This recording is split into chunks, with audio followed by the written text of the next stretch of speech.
दोस्तों अगर आपके खेत से भी आलू मटर और सरसों की कटाई हो चुकी है और अब आपका खेत खाली हो गया तो अब आप यहाँ पर गर्मी वाली पछेती सब्जियों की खेती कर सकते हैं और इन सब्जियों की खेती करके आप बढ़िया मुनाफा कमा पाएंगे। आज हम बात करने वाले 10 ऐसे सब्जियों की खेती के बारे में जिसकी खेती करके आप मोटा मुनाफा कमा पाएंगे। किसान भाइयों, इसी में से 3 ऐसी भी फसलें हैं ना जिसकी खेती से आप 1 एकड़ से 1 साल में 10 लाख से भी ज्यादा का मुनाफा कमा सकते हैं। वैसे इस समय पर जो सब्जियों की खेती है ना, पहले सब्जियों की खेती हुई मार्केट में उनकी सब्जियां आ रही है, जैसे खीरा है, लौकी है, कद्दू है।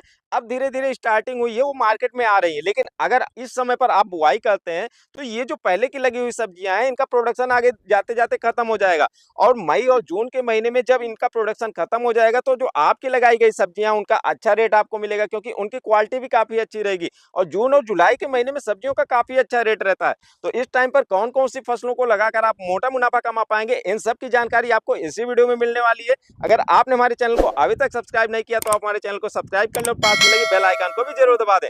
तो किसान भाइयों, चलिए बात कर लेते हैं। सबसे पहले बात कर लेते हैं 10 लाख या उससे ज्यादा की कमाई करने वाली फसलों के बारे में। सबसे पहले हम बात करेंगे जिमीकंद की। जिमीकंद या फिर इसे सूरन भी कहते हैं, कहीं कहीं पर इसे एलिफेंट फूड भी कहते हैं। ये सबसे स्थिर कमाई वाली फसल है भैया, इसमें कोई रिस्क नहीं होता है। ये ऐसी फसल है जिसमें आपको कभी दवा का स्प्रे नहीं करना पड़ता है। अगर इसमें कहीं थोड़ा बहुत पीलापन आ भी गया ना, तो ये अपने पूरी लाइफ टाइम साइकिल में करीब 1 महीने 45 दिन पे इसकी पत्तियां खत्म होती है और नई पत्तियां आती रहती हैं। तो इसका भी ये फायदा होता है भाई, अगर एक पत्ती में कोई रोग आ भी गया ना, तो फिर आपका 45 दिन में दूसरी पत्ती आने वाली है। तो इस तरीके से जिमीकंद आपके लिए काफी ज्यादा फायदेमंद हो सकता है। एक बार का आपका इसमें लागत भी लगने वाली है क्योंकि जिमीकंद के सीड होते हैं, 1 एकड़ में आपका 35 से 40 क्विंटल का सीड लगता है और इसका जो रेट होता है भाई, मार्केट में इस समय पर जिमीकंद 3-4 साल से काफी अच्छा भाव में बिक रहा है।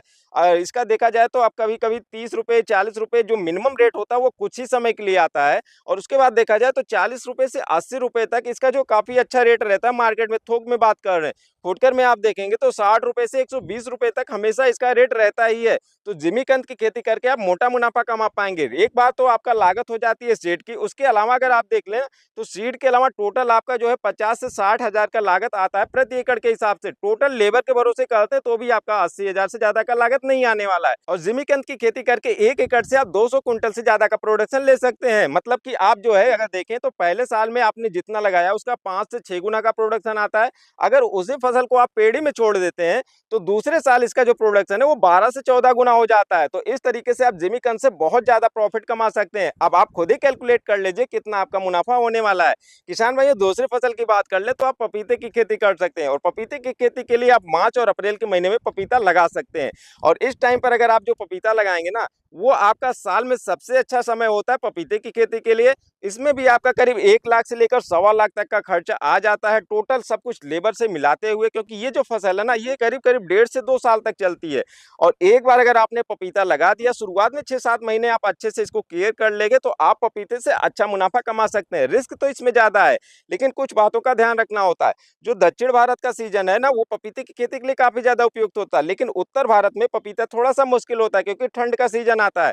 तो अगर आप सही समय पर सही तरीके की अच्छी क्वालिटी की नर्सरी लेकर इसकी खेती करते हैं, ऊंचाई वाला खेत का तैयारी करते हैं और वायरस वाले रोगों से बचाव कर ले जाते हैं, तो पपीते से आप बढ़िया मुनाफा कमा पाएंगे। इसमें 1 एकड़ में आपको 400 कुंटल से लेकर 600 कुंटल तक का उत्पादन मिल जाता है। और रेट की बात करें तो अभी पिछले 3-4 सालों में इसका जो थोक रेट है ये उत्तर भारत में 30 रुपए से लेकर 60 रुपए तक रहा है।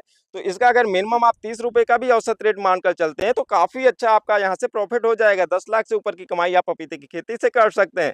किसान भाइयों, इसमें हम वैरायटी की बात कर लें तो एक ही वैरायटी है जो सबसे टॉप पर है। अगर आप इसके अलावा दूसरी वैरायटी लगाते हैं तो मार्केटिंग में आपको दिक्कत होगी और आगे चलकर आपका मुनाफा घट सकता है। सबसे अच्छी वैरायटी है रेड लेडी की 786 वैरायटी, जो कि ताइवान की कंपनी है। तो इस वैरायटी को आपको जरूर लगाना चाहिए। आप दूसरी वैरायटियों पर कभी मत जाइए। अगर आप पपीते की खेती कर रहे हैं तो रेड लेडी 786 वैरायटी ही लगाएं। अब बात कर लेते हैं अपने तीसरी फसल की। किसान भाई, ये जो तीसरी फसल है ना, इस फसल के साथ आप सहफसली भी ले सकते हैं और ये जो फसल है एक बार लगाने के बाद आप 20 से 25 साल या उससे ज्यादा समय तक आप प्रॉफिट कमा सकते हैं। लेकिन इस फसल की अगर आप खेती करते हैं तो आपका क्षेत्र ऐसा होना चाहिए जहां पर चोरी ना होता हो। भाई अगर चोरी होता होगा ना तो आप बचा ही नहीं पाएंगे, फिर आपका नुकसान हो जाएगा। तो ये जो फसल है ये है ड्रैगन फ्रूट की, और ड्रैगन फ्रूट का जो फल होता है देखने में काफी आकर्षक होता है और सबको लुभाता है। तो इस वजह से चोरी का थोड़ा खतरा रहता है। तो इस वजह से अगर आप ड्रैगन फ्रूट की खेती कर रहे हैं तो इसके लिए पहले संतुष्ट हो जाए भाई कि जो फसल आप लगा रहे हैं वो बच जाएगी, कहीं चोर तो नहीं उठा ले जाएंगे।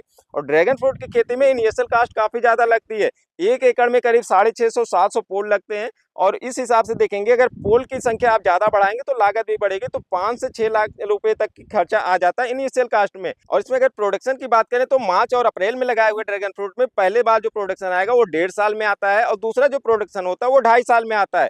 तो 2.5 साल में जब 2 बार आप इसमें फल ले लेते हैं, उसमें ही आपका टोटल जो रनिंग कॉस्ट है, जो भी आपका लागत है वो निकल जाता है। उसके बाद चौथे सीजन से आपका प्रति एकड़ के हिसाब से करीब 100 से 120 क्विंटल का उत्पादन आने लगता है।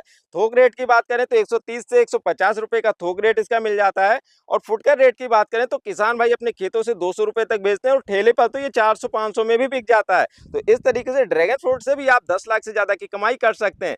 किसान भाइयों, अब बात कर लेते हैं सीजनली फसलों की। अगर आप सीजनल फसल लगाना चाहते हैं तो गर्मी के समय में अगर आपका अनुभव पहले से है, गर्मी में बैगन की खेती कर सकते हैं। बैगन की खेती में दिक्कत एक ही आती है कि गर्मी के समय में इसमें फल छेदक कीड़े ज्यादा लगते हैं। अगर आप फल छेदक कीड़ों से बचाव नहीं कर पाएंगे तो आप बैगन में ज्यादा मुनाफा नहीं कमा पाएंगे।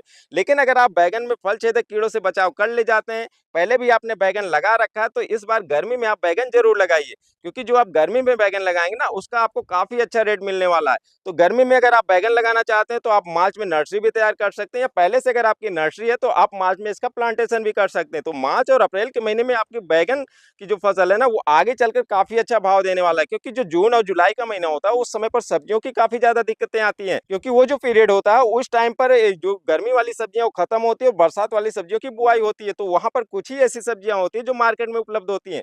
तो बैगन का आपको बढ़िया भाव मिलने वाला, बैगन की खेती आप बिल्कुल कर सकते हैं।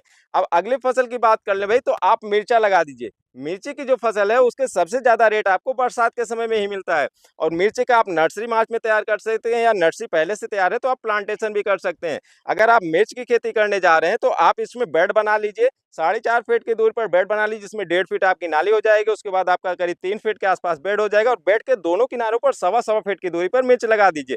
मिर्च लगाएंगे तो आपको वैरायटी का भी बढ़िया चुनाव करना पड़ेगा, और आप जो है स्क्रीन पर जो वैरायटियां देख रहे हैं इसमें से कोई भी वैरायटी का चुनाव करके आप मिर्च की खेती कर सकते हैं। वैसे इस समय पर गर्मी के समय पर एक देसी वैरायटी जो होती है ऊपर तकवा करके होती है, या फिर अपने क्षेत्र के हिसाब से उसका अलग अलग नाम होता है, जिसकी गर्मी में खेती की जाती है और बरसात में काफी अच्छा प्रोडक्शन मिलता है। वो जो वैरायटी है वो लाइन से लाइन 3 फीट और पौधे से पौधा 2 फीट पे लगाया जाता है, उसके पौधे काफी हाइट पे रहते हैं। वो वाला मिर्च भी काफी ज्यादा प्रोडक्शन देता है, एक तो वो देसी वैरायटी और प्रोडक्शन भी काफी ज्यादा होता है। तो इस तरीके से मिर्च की खेती करके आप बढ़िया मुनाफा कमा पाएंगे, और बरसात के सीजन में मिर्च का जो भाव होता है भाई 100 रुपए से ही ऊपर रहता है, उस कम रेट में नहीं बिकता है। तो आप मिर्च की खेती करके भी अच्छा मुनाफा कमा सकते हैं। किसान भाइयों, अब अगली फसल की बात करें तो आप कद्दू लगा सकते हैं। कद्दू इसलिए लगा सकते हैं भाई क्योंकि जो कद्दू होता है ना इसमें ज्यादा आपको मेंटेनेंस नहीं रखना पड़ता है, कम खर्चे वाली खेती है। और अगर आपका जमीन इस तरीके से है कि बरसात में उसमें पानी नहीं रुकता है, तो आप जून और जुलाई के महीने में निश्चित तौर पर बढ़िया मुनाफा कमाएंगे, और जब बरसात आने लगता है ना भाई उस टाइम पर भी आपका कद्दू बढ़िया निकलेगा।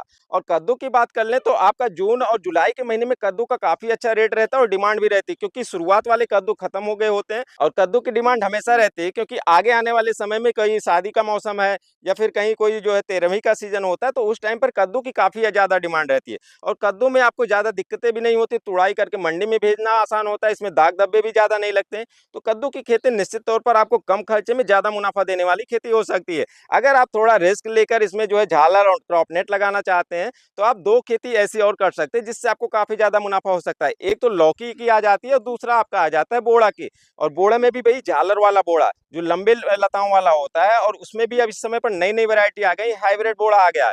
तो अगर आप जो है यहाँ पर मार्च और अप्रैल के महीने में लौकी की खेती करते हैं तो निश्चित तौर पर वो लौकी आपका जो बरसात में भी जाएगी, और बरसात में आपका खेत थोड़ा ऊंचाई पे होना चाहिए। और अगर आप झालर लगाकर इन सब्जियों की खेती करते हैं तो इन दोनों सब्जियों से आपको काफी अच्छा रेट मिलने वाला है। लौकी की जो खेती होती है भाई ना, ये क्या होता है अगर लोग जमीन पर गर्मी में करते हैं वो कुछ समय तक चलती है, 1 महीना, सवा महीना, 1.5 महीना तक तो उसका प्रोडक्शन अच्छा मिलता है, लेकिन उसके बाद उसके जो फल होते हैं उसमें दाग धब्बे आने लगते हैं, फलों की क्वालिटी गड़बड़ होने लगती है। लेकिन पछेती में अगर आप इनमें लौकी की बुआई करते हैं या फिर जो अभी आप बोड़े की बुआई करेंगे तो इसका जून से लेकर के बढ़िया रेट मिलना शुरू हो जाता है। तो इन दोनों फसलों को लगाकर आप बढ़िया मुनाफा कमा सकते हैं। हाँ, इसमें ये हो सकता है भाई कि अगर आप लौकी और जो है बोड़ा लगा रहे हैं तो इसमें आपको झाला देना पड़ेगा, थोड़ा खर्चा बढ़ेगा, लेकिन खर्चा बढ़ने के अकॉर्डिंग ना वो प्रॉफिट आपको ज़्यादा देकर जाएगा। और उसमें भी अगर आप बोड़ा लगाते हैं ना, तो उसमें आपको दवाओं का खर्चा भी कम लगेगा, रोग बीमारियाँ भी कम आएँगे और प्रोडक्शन भी काफ़ी ज़्यादा आ रहा है जो नए वैरायटी आई है, जो हाइब्रिड वैरायटी आई। तो इन दोनों सब्जियों की खेती करके आप 1 एकड़ से अगर हम बात करें तो 3 लाख से प्लस का प्रॉफिट, नेट प्रॉफिट आप कमा सकते हैं। तो इस तरीके से किसान भाई इसकी खेती कर सकते हैं। भाई अब हम जिस फसल की बात करने वाले हैं, ये एवरग्रीन है, इसको साल में आप कभी भी लगाएंगे हमेशा मुनाफा कमा कर आएंगे। हम बात कर रहे हैं खीरे की, इसको आप कभी भी लगाएंगे भैया बढ़िया मुनाफा आपको मिलेगा, रेट भी काफी अच्छा मिलेगा। अगैती खीरा जो किसान भाई लोग जनवरी में लगाए थे या फरवरी के फर्स्ट वीक में लगाए थे, उसका प्रोडक्शन मिलना शुरू हो गया है और ये मंडी में कुल मिलाकर अभी जो है आपका 1 महीने 1.5 महीने चलेगी। उसके बाद ये जो फसल है आपकी खत्म होने वाली होगी। और अब आप यहाँ पर जो पछेती खीरा लगाएंगे ना भाई, वो आपका खीरा आगे जब आएगा, जब मार्केट में बाकी के खीरे खत्म होने वाले होंगे या फिर उसकी क्वालिटी खराब हो रही होगी, अब आप अच्छी क्वालिटी का खीरा मार्केट में ले आएंगे तो आपका रेट भी बढ़िया मिलेगा और रेट आपका आगे चलकर हमेशा बढ़िया मिलने वाला है। जून के महीने में, जुलाई के महीने में, अगस्त के महीने में खीरा हमेशा बढ़िया रेट देता है। तो अगैती से ज्यादा मुनाफा आपको पछेती खीरे में मिलता है, क्योंकि जो पछेती आप खीरा लगाते हैं मौसम के अनुकूल रहता है और काफी अच्छा उसका ग्रोथ भी होता है, प्रोडक्शन भी अच्छा मिलता है। लेकिन इसके लिए आपको ध्यान ये रखना है कि आप अच्छी वैरायटी का चुनाव करें और ऐसी वैरायटी का चुनाव करें जो थोड़ा हीट टॉलरेंट हो, मतलब गर्मी में भी ज्यादा अच्छा परफॉर्मेंस दे। तो इस वैरायटी के बारे में जानकारी के लिए आप वीडियो में जाकर देख सकते हैं। हमारे चैनल पर कई वीडियो हमने डाल रखी है कि अच्छी अच्छी है कौन सी वैरायटी है जिसको आप लगा सकते हैं। तो खीरा की खेती करके आप बढ़िया मुनाफा कमा सकते हैं। इसमें आप या तो क्रॉपनेट पर भी लगा सकते हैं, नहीं तो अभी आप केवल जमीन पर ही लगा दीजिए, ज्यादा समय तक की फसल नहीं है, कम खर्चे में आप इसको निकाल सकते हैं। और इस टाइम पर आप जिस खेत का चुनाव करिए वो थोड़ा ऊंचा उठा हुआ होना चाहिए, बरसात में पानी नहीं भरे। अगर बरसात में उसमें खेत में पानी नहीं लगेगी तो आपकी फसल लंबी चलेगी और आपका मुनाफा ज्यादा बढ़कर आएगा। खीरे की खेती करके आप निश्चित तौर पर 1 एकड़ से 200 क्विंटल से ज्यादा का प्रोडक्शन ले सकते हैं। और रेट की बात करें तो औसत रेट आपका गर्मी में 15 रुपए से कम नहीं होने वाला है। आगे चलकर आपका रेट जो है बढ़ेगा, करीब 25 से 30 रुपए केजी में भी आपका खीरा बिकेगा। तो औसत आप 15 से 20 रुपए का रेट मानकर चल सकते हैं और 1 एकड़ से 3 लाख से ज्यादा का मुनाफा आप खीरे की खेती से कमा सकते हैं। किसान भाइयों अब बात कर लेते हैं दो ऐसी फसलों की जो छोटे किसान होते हैं या फिर जो किसान फैमिली के साथ खेतों में काम करते हैं, उसमें लेबर की ज्यादा दिक्कतें नहीं होती है। वो कम समय में ज्यादा मुनाफा कमाई करने के लिए 2 फसलें लगा सकते हैं, एक तो धनिया और एक तो मूली।